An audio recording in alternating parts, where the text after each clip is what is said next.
하나님께서 오늘 읽으신 말씀은 로마서 12장 3절부터 8절까지 말씀입니다. 로마서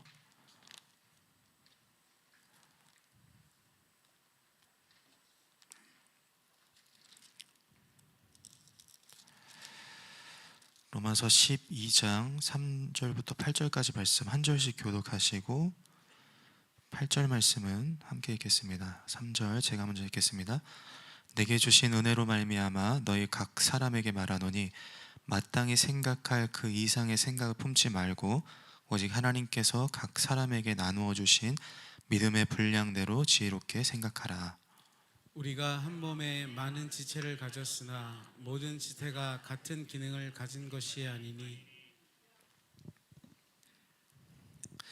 이와 같이 우리 많은 사람이 그리스도 안에서 한 몸이 되어 서로 지체가 되었느니라.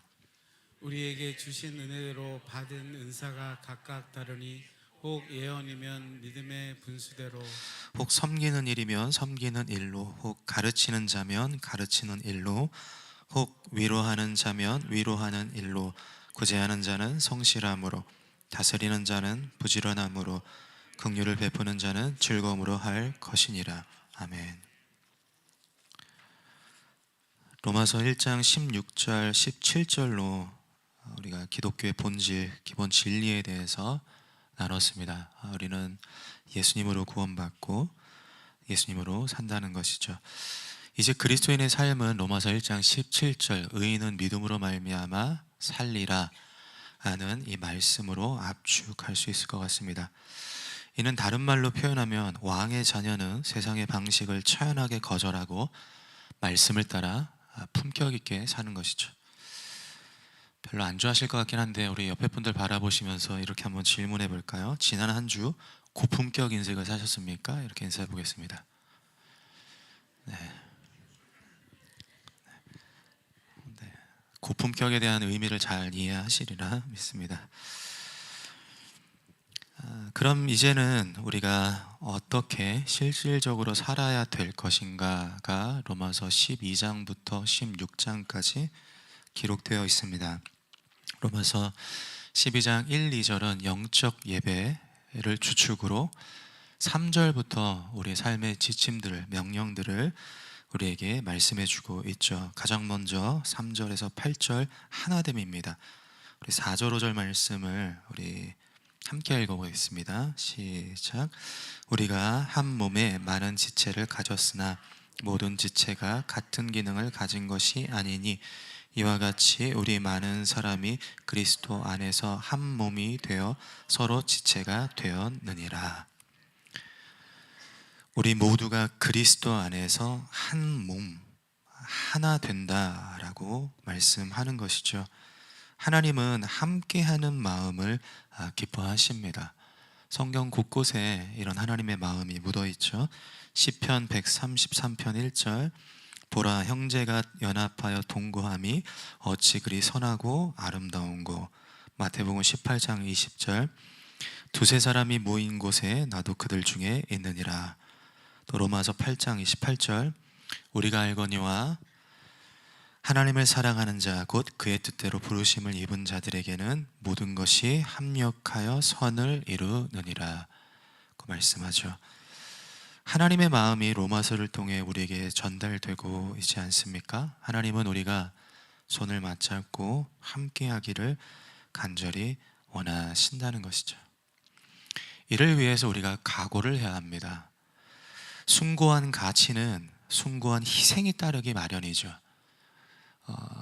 연합하고 공동체를 세우고 또 화합하고 하나 되게 하기 위해서 많이들 경험을 해보셨을 것 같습니다. 얼마나 많이 참아야 합니까? 저도 이제 중고등부 사역을 하면서 이런 경험을 종종 했는데 제가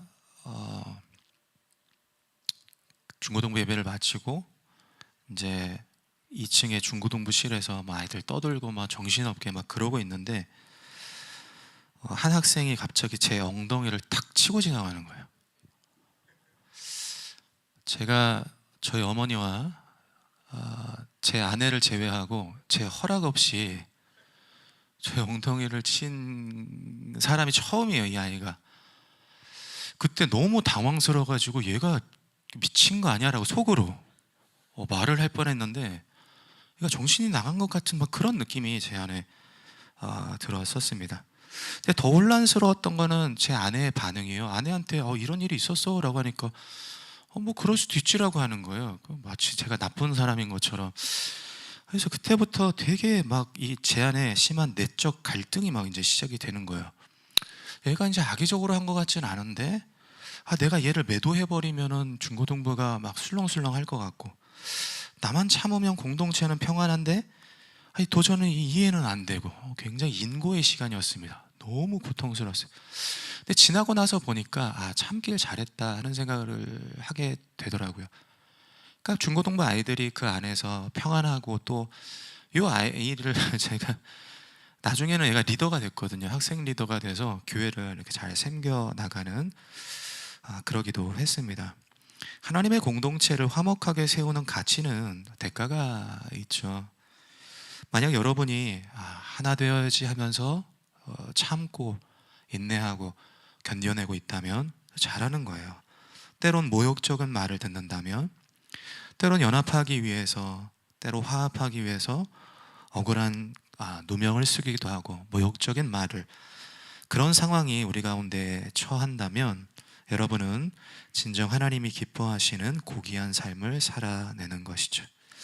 가까운 가정부터 우리 직장, 선교, 교회 여러 소그룹, 사역부서, 공동체까지 마음 모아 하나가 되는, 그렇게 하나님의 숭고한 삶을 살아내는 그런 저와 여러분들이 되기를 소망합니다.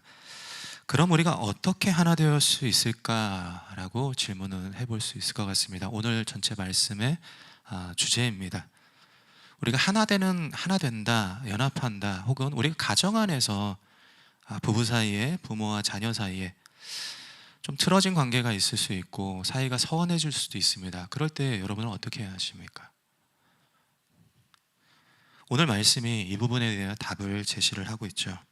오늘 본문을 좀 보면, 오늘 본문 말씀은 3절에 하나됨에 대한 방법을 이야기하고요, 4절 5절 말씀에 하나됨에 대한 근거, 그리고 6절에서 8절까지 그 예시를 들어주고 있습니다. 4절 5절 말씀에 보면은 하나 되어야 되는 이유가 무엇이냐면, 모든 지체가 그리스도 안에서 한 몸이기 때문인 거예요. 모든 사람이, 교회 공동체가, 또 가정 공동체가 그리스도 안에서 하나가 되어야 되는 거예요. 이것을 6절에서 8절 구체적인 예시를 들어 말해주고 있는데, 공동체 안의 다양한 은사와 사역이 결국 하나의 목표, 그리스도께로 통일된다라고 말씀을 하고 있습니다. 그리스도가 정점이라는 것입니다. 모든 크고 작은 공동체는 그리스도께로 향하여 묶인다는 것이죠. 그래서 우리가 하나됨에 대한 추구, 방향성은 늘 예수님이 되어야 되는 거예요. 그분의 성품, 그분의 인격, 더 나아가 그분의 사랑이 구현될 때 하나 되는 거예요. 어떤 뭔가 프로젝트가 잘 되고, 어떤 뭔가가 조직적으로 잘 지는, 물론 중요하지만 그 모든 교회 안의 행사와 사역과 조직과 행정과 예산, 모든 것이 그리스도를 드러낼 때에 그것이 교회 안에 하나가 되는 것이다 라고 말씀하고 있죠. 이를 위해서 우리가 무엇을 해야 하는지를 3절에서 말씀합니다. 3절 말씀을 보시면, 우리 3절 말씀 우리 함께 읽어보겠습니다. 시작.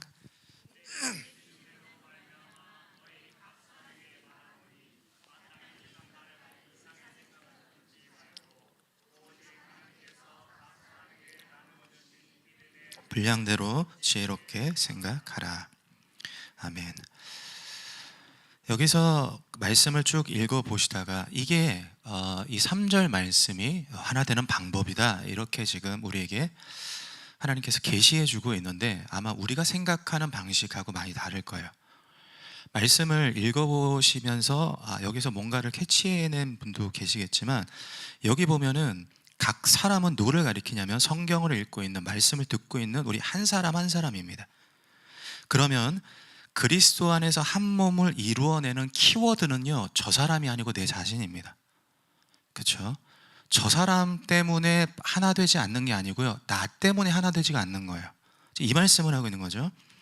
좀 더 들어가서 3절에 생각하다가 반복하고 있는데, 이 기본 헬라어로 프로네어입니다. 이 단어는 머릿속으로 뭔가를 떠올리다라는 뜻이 아니고요. 자신을 살펴보다, 자신을 들여다보다 이런 뜻입니다. 그러니까 뭘 말씀하고 있냐면 관계가 깨어질 때, 불협이 일어날 때, 하나 되지 못할 때 내 자신을 들여다보라는 거예요.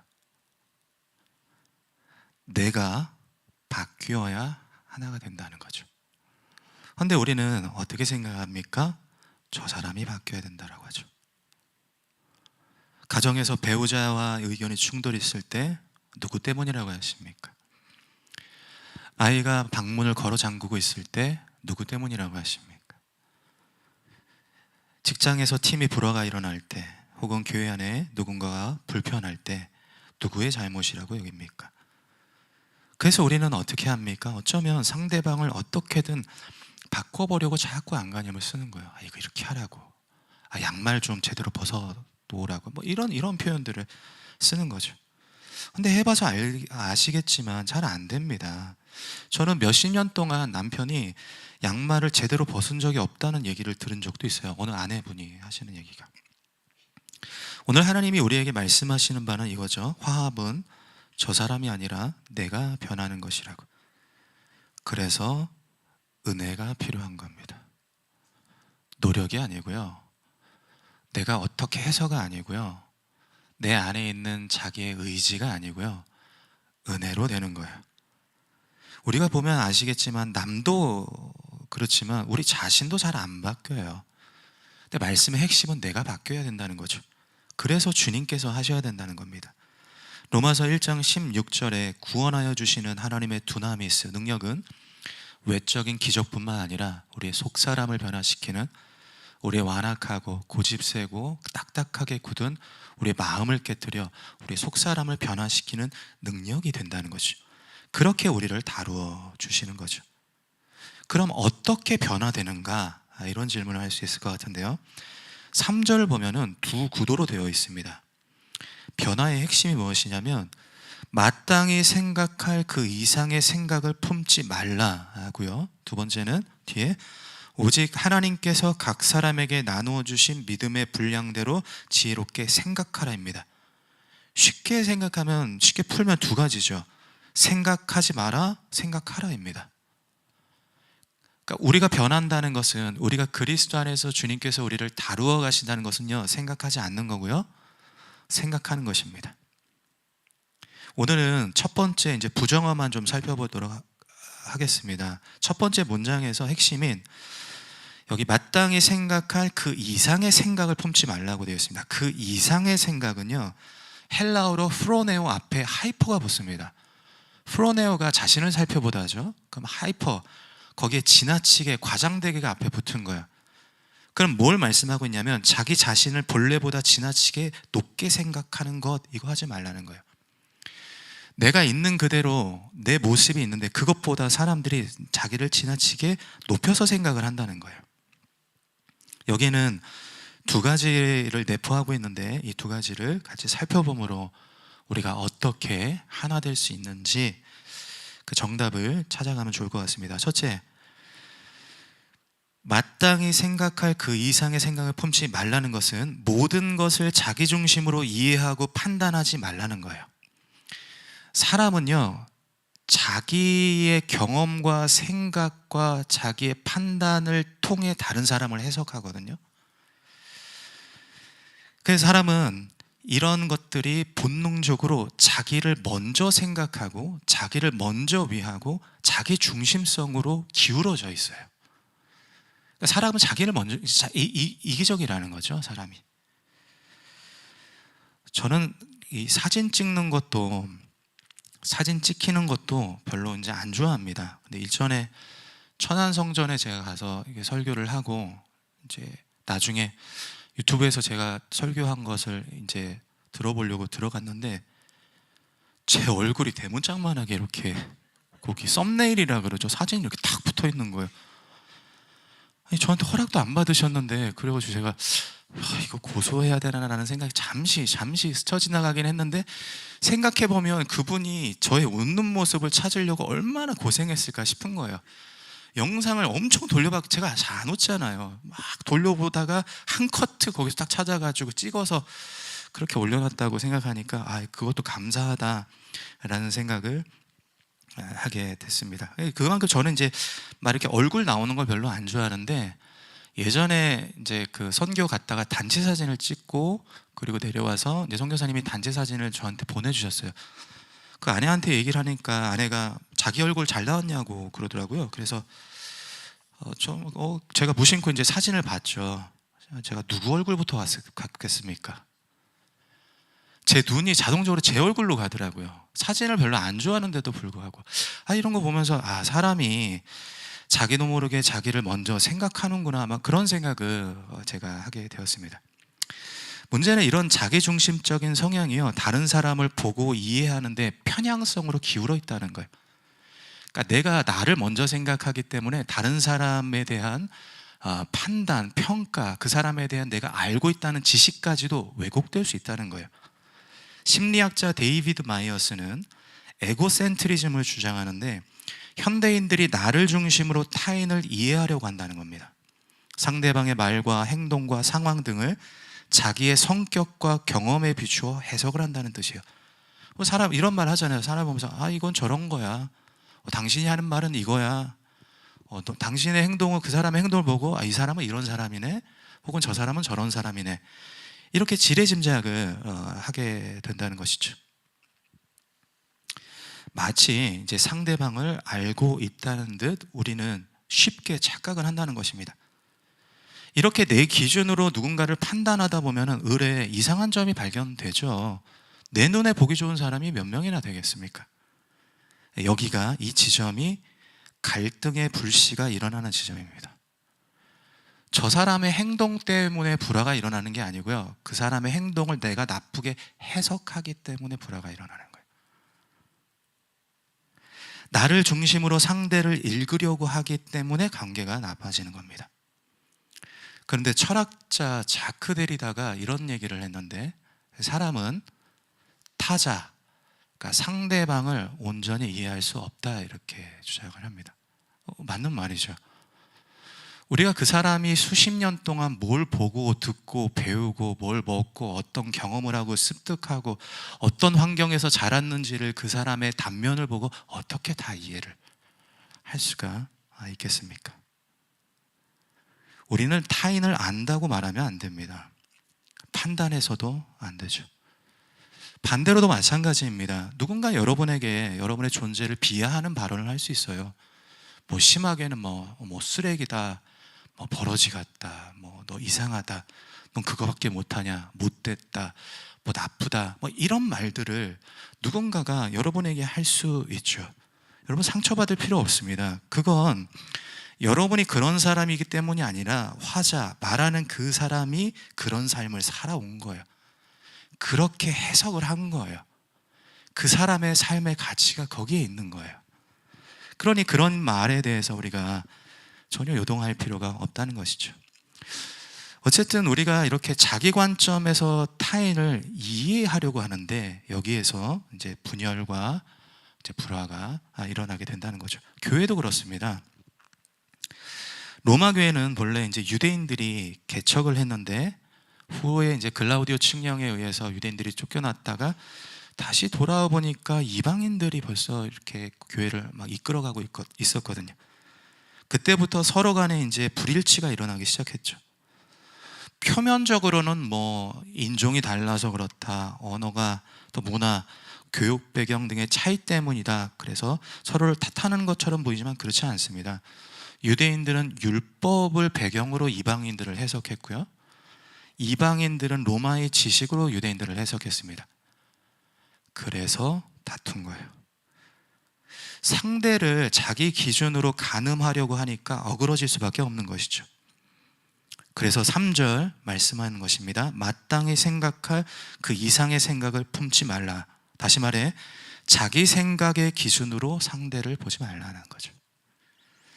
이는 바꾸어 말하면 상대의 마음을 한 번만 헤아려 보라는 뜻입니다. 왜 그런 말을 할 수밖에 없었는지, 왜 그런 행동을 하게 되었는지. 요즘 아내가 종종 보는 프로그램 중에 이혼 숙녀라고 있습니다. 보시는지 모르겠네요. 거기 보면은 이제 막 되게 심하게 싸우시더라고요. 이렇게 부부, 남편과 아내가 막 싸우는데 그게 방송에 여과 없이 막 송출되는 것을 보고 제가 상당히 놀랐었던 적이 있습니다. 근데 거기 보니까 이제 뭐 아내와 남편이 서로 뭐 한치의 양보도 없이 막 서로 날카롭게 대립하고 뭐 서로를 비난하며 어떻게 해서든 상대방의 잘못을 막 꼬투리 잡아가지고 나는 피해자 너는 가해자 자꾸 이렇게 그 증명하려고 하는 것처럼 제가 보이더라고요. 그러다가 이제 한 상담가가 서로에게 무슨 말이 듣고 싶으냐 물어보고서는 그렇게 해주라고 했습니다. 아내는 남편에게 수고했어 라고 얘기하고 남편은 아내에게 아이들 보느라 힘들었지 라고 하자 거기서 둘이 터지더라고요. 울음이. 저도 보면서 이제 울컥을 했습니다. 그렇게 서로 잡아먹을 것처럼 하다가 딱 한 번 아내와 남편이 서로 얼마나 힘들었을까라고 생각하고 공감하고 말을 건네주니 가정이 화목할 작은 조짐이 보인 거죠. 오늘 하나님께서 우리에게 말씀하시는 바가 바로 이것입니다. 하나님이 우리에게 요구하는 것은요, 잘못 따지는 거 아니에요. 그저 한마디죠. 많이 힘드셨죠. 그 한마디잖아요. 빌립보서 2장 4절 보십시오. 각각 자기 일을 돌볼 뿐더러 또한 각각 다른 사람들의 일을 돌보아 나의 기쁨을 충만하게 하라. 여기 기쁨은 바울의 기쁨뿐만 아니라 하나님의 기쁨입니다. 하나님의 기쁨이 충만하대요. 어떻게? 다른 사람들의 일을 돌보아. 이 말은 무엇이냐면요, 상대방의 기분이 어떠했을지, 상대방의 심정이 어떠할지, 그래서 얼마나 힘들고 얼마나 아파했을지 한번 묵상해 보라는 것입니다. 그것이 바로 위의 구절 빌립보서 2장 2절 마음을 같이하여 같은 사랑을 가지고 뜻을 합하여 한 마음을 품는 것이죠. 사랑하는 성도님들, 주변에 대하기 어려운 분들이 있습니까? 어색한 분들이 있지는 않습니까? 혹은 너무 힘들고 괴로워하여 실족한 분들은 없습니까? 할 수만 있다면 가서 이렇게 좀 안아주시면, 저도 잘 못하는데 안아주라고 하기 좀 그런데 안아주시면 좋을 것 같습니다. 안아주시고 그리고 그 마음을 헤아려 한마디 격려의 말을 건네주십시오. 고맙다고, 잘했다고, 괜찮다고. 그것이 하나님께서 우리를 통해서 하나됨으로 역사하시는 방법입니다. 두 번째, 마땅히 생각할 그 이상의 생각을 품지 말라는 말씀은요, 자기를 과대평가하면 안 된다는 의미입니다. 대부분의 사람들은요, 자신을 평균 이상이라고 생각하는 경향이 있다는 보고서가 되게 많아요. 가령 운전자 중에 93%는 자기가 남들보다 운전을 잘한다라고 생각을 합니다. 이는 비단 운전뿐 아니죠. 사람은 자기가 뭔가를 수행하는 영역에서 나는 어느 정도 수준 이상이야 라고 은연중에 믿는다는 거죠. 신앙적으로도 그렇습니다. 로마 교회는 유대인들과 이방인들 스스로가 서로를 자랑을 했어요. 유대인들은 율법, 하나님이 주신 구약의 율법으로 자기의 의의를 내세웠죠. 로마서 2장 17절 유대인이라 불리는 내가 율법을 의지하며 하나님을 자랑하며. 반대로 이방인들은 로마의 문화와 철학으로 자신들이 더 지혜롭다라고 여겼습니다. 이방인의 죄가 열거된 로마서 1장에 보면 1장 22절 스스로 지혜 있다 하나 어리석게 되어. 이것이 공동체 분열의 원인이었어요. 자기를 높이기 때문이죠. 겸손하면요, 싸울 일이 없습니다. 내가 잘못했다고 하면요, 대립될 일이 없는 거예요. 부딪히니까 싸우는 거죠. 그렇기 때문에 말씀을 통해 우리에게 계속 거듭 강조하는 것은 무엇이냐면 스스로를 과대평가하면 안 된다는 거예요. 우리가 다른 사람을 보듯이 우리는 뭐 지금도 그렇지만 그때나 지금이나 누가 뭐 자기 자랑하는 거 좋아하겠습니까? 안 좋아하죠. 우리 성도님들은 기억하실지 모르겠지만 제가 설교를 하면서 우리 성도님들이 제일 하셨던 적이 언젠가 이렇게 되짚어 보면, 제가 처음 설교할 때 저는 얼짱도사입니다, 머리 짱 큰 전도사입니다 할 때 제일 기뻐하셨어요. 뭐 세상 다 가진 것처럼 행복해 하시더라고요. 남의 불행이 남의 약점이, 남의 연약함이 그렇게 기뻐하시더라고요. 지난주도 그 청년부 제가 처음 설교를 했는데 구구절절 좋은 메시지를 전하려고 했죠. 이제 그러고 나서 끝나고 이제 청년들이 이제 이렇게 모여가지고 이렇게 얘기하는 걸 이렇게 지나가다가 제 아내가 들었나 봐요. 뭐라 그러냐면, 유 목사님도 성경 통독 50번 하다 실패했대. 너 괜찮아? 뭐 이런 얘기. 은혜되는 말씀이 얼마나 많았나요? 그래가지고 제가 이렇게 자기를 높이는 거를 좀 안 좋아하시는구나라고 생각해서 제가 성경을 연구하고 분석하고 해석하는 것만큼 제가 어떤 생각들을 골똘히 하냐면, 내가 예전에 무슨 실수했지? 내가 예전에 어떤 허점이 있었고 허물이 있었지? 이거 생각하는 거예요. 이 얘기를 하면 좋아하시니까. 아무튼 사람이 누군가가 이렇게 막 솟아오르거나 자랑하는 걸 별로 그렇게 좋아하지 않습니다. 저도 자랑하고 싶은 마음이 있고, 저도 신앙적으로 이렇게 내세울 만한 점이 말하고 싶은 게 있죠. 근데 그런 마음이 제 가운데 있지만 그렇게 하지 않는 거예요. 하나님이 기뻐하시지 않기 때문에. 물론 자랑할 게 없죠. 자랑할 게 없기도 하고 그럴 자격도 없죠. 그런 하나님이 저를 바라보시는 저의 모습을 알기 때문에 늘 하나님 앞에서 내 스스로를 낮춰야 된다구나라는 생각을 제가 하게 됩니다. 이것이 3절에 마땅히 생각할 그 이상의 생각을 품지 말라고 하시는 말씀의 의도입니다. 겸손하라라는 말씀이기도 한데, 더 깊이 들어가면 자기 자신의 연약함을 인정하라는 뜻이에요. 그래서 신약학자 더글라스 무가 이 대목을 이렇게 표현합니다. 취약한 자신을 과대평가하지 말라. 우린 취약하다는 거죠.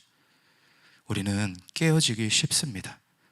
아마 우리 성도님들이 지금 분을 참지 못하고 혹은 화가 날 때 곰곰이 한번 생각을 해보십시오. 정말 큰 문제입니까? 아닐 경우가 많을 거예요. 우리는 부스러기 돌이 우리에게 던져지는 것만으로도 마음이 산산조각 날 만큼 우리는 연약하다는 것이죠. 그래서 우리는 예수님이 필요한 겁니다. 주의 은혜가 우리에게 절실하다는 거죠. 주께서 하셔야 되는 거예요. 우린 못해요. 우리가 어떻게 하나 될 수 있습니까? 막 억지로 하고 내 스스로 다짐을 하고 내 의지적으로 결단을 하고 심지어 허벅지를 꼬집으면서까지 내가 저 사람을 받아줘, 안 된다는 거예요.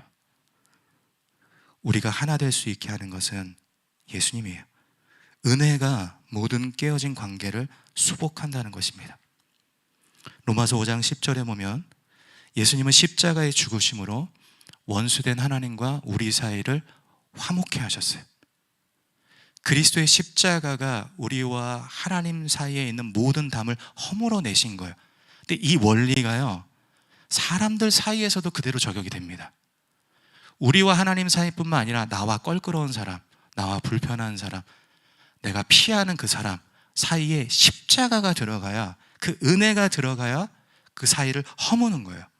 에베소서 2장 16절 말씀 우리 함께 읽어보겠습니다. 에베소서 2장 16절 말씀 시작. 또 십자가로 이 둘을 한 몸으로 하려 하심이라. 원수된 것을 십자가로 소멸하시고, 여기 보면 이 둘이 되어 있습니다. 이 둘이 누굴까요? 유대인하고 이방인입니다. 하나님께서 유대인하고 이방인을 한 몸으로 화목하게 하신대요. 어떻게 해요? 십자가로 그 사이를 소멸시키는 거예요. 어떻게 이 모든 것들, 우리가 살아가면서 분열이 되고 화합하지 못하고 깨어진 관계가 다시금 그리스도 안에서 화합이 될 수 있는가? 그건 십자가의 은혜밖에 없다는 것입니다. 예수님은 하나님과 우리 사이뿐만 아니라 나와 불편한 저 사람 사이를 십자가로, 자기 피 흘리심으로, 자기 희생과 죽음으로, 아니 한없는 은혜로 이어주시는 거예요. 예수님은 나와 분열되어 있는 사람들을 묶으시는 결속의 은혜가 되십니다. 그래서 우리는 겸손해야 합니다. 엎드려야 되는 거예요. 내 의의가 살아있고 내 자존심이 살아있고 내 자랑이 살아있고 내가 스스로 높이기 원하면요, 절대로 예수님 일하실 수 없어요. 교만한 사람은요, 내려다보게 되어 있어요. 내려다보면요, 위에 계신 하나님을 볼 수 없다라고 말을 하는 것이죠. 그래서 엎드려야 되고요, 그래서 예수님을 찾아야 되는 거예요. 내가 어떻게 해서든 상대를 바꾸려고 하면 할수록 관계는 산산조각 나요. 그러나 내가 깨지고 내가 연약해져서 내가 예수 그리스도를 의지할 때에 성령께서 나의 연약함을 도우는 것이죠. 십자가입니다. 답은 십자가예요. 내가 하나님 앞에서 자격도 조건도 선함도 없는 죄인임을 고백할 때 십자가의 은혜로 하나님과 화합을 이루는 거예요. 이렇듯 내가 마주하는 사람들 앞에서 내가 부족하고, 그 사람이 아니고요, 내가 부족하고 내가 연약하고 자격이 없다고 여길 때 그리스도의 은혜가 우리 안에서 발현되어 손을 붙들게 하는 것이죠. 십자가로 봐야 되는 거예요. 여러분, 내 눈에 보면요, 우리의 눈으로 보면 상대의 허물이 보이지만 십자가로 보면요, 거기서 제가 보이거든요. 십자가가 사라지면요, 그 사람을 내 방식과 내 경험과 내 생각으로 판단을 하거든요. 자꾸 저지하는 거예요. 거기 십자가가 가리워지면요, 십자가를 통해 내가 보이는 거예요. 아, 내가 자격이 없는데, 내가 연약한데, 내가 죄인인데. 이것이 은혜로 하나 되는 방법이다라고 말씀하는 것이죠. 우리 사랑하는 성도님들, 은혜가 되게 하는 것입니다. 값없이 주신 은혜로 사람들과 마주하는 거예요. 아내와 남편을 볼 때 십자가의 은혜로 보십시오. 아, 내가 자격이 없는데 하나님께서 당신을 만나게 해주셔서 감사합니다라고 고백하는 거예요. 십자가의 은혜로 자녀를 보십시오. 아, 자격이 없는 내게 하나님께서 귀한 자녀들을 내게 맡겨주셔서 하나님, 내가 사명을 다해 양육하겠습니다 라고 하는 거예요. 십자가를 통해 사람들을 보십시오. 자격이 없는 내게 마음을 나누는 동역자들을 인하여 하나님께서 기뻐하게 하신다라고 말씀하는 것이죠. 예수가 나와 하나님 사이, 나와 그들 사이를 십자가로 화목하게 하십니다. 오늘도 우리는 예수로 사는 것이죠. 우리가 주 예수 그리스도께서 우리의 모든 막힌 담을 헐물고 하나 되게 하시는 그런 놀라운 은혜의 역사가 저와 여러분들을 통해 가정과 엘터와 이 교회 가운데 나타나기를 주님의 이름으로 축복합니다. 우리 함께 찬양하고 기도하겠습니다.